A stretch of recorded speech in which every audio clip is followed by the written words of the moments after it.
here is an air conditioning line set, okay? And you go up here, and what do you see? A rat ate through the foam. He has rubbed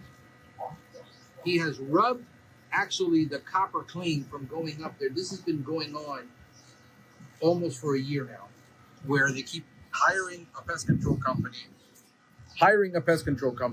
to trap rats in the attic, and nobody ever bothered to look at the line set where 9 times out of 10 a rat is climbing through the roof here in South Florida. So now what are we going to do? We're going to clean out all of this foam. We're going to stuff it with excluder material that they can't eat through it, and then we're going to foam it in to finish it so that it looks finished. It doesn't look weird. That's it. There it is. There's the hole. He ate right through it. Okay, so I completely cleaned it out, removed all of the foam from in there. Now I'm going to stuff it, and then after I stuff it, I'll foam it back in. All right, so now I've stuffed it. That's really tight in there.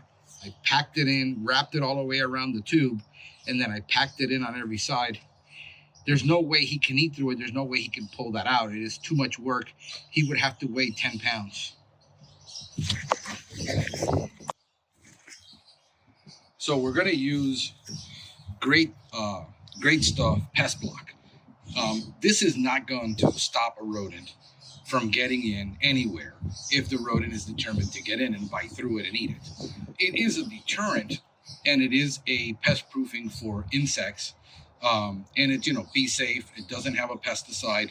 It is polyurethane, but hey, this will work to seal this off. It's the best thing in addition to using, something like the cloth or using excluder like we use. This stuff then will work. Okay, so we foamed it in. That's going to expand a little bit. Now it's back to the way it should be, but it's now has the excluder product inside. That rat's not getting up there. He may attempt to eat through this, which he probably will because he's used to coming here, but there's no way that he's going to be able to get back in there.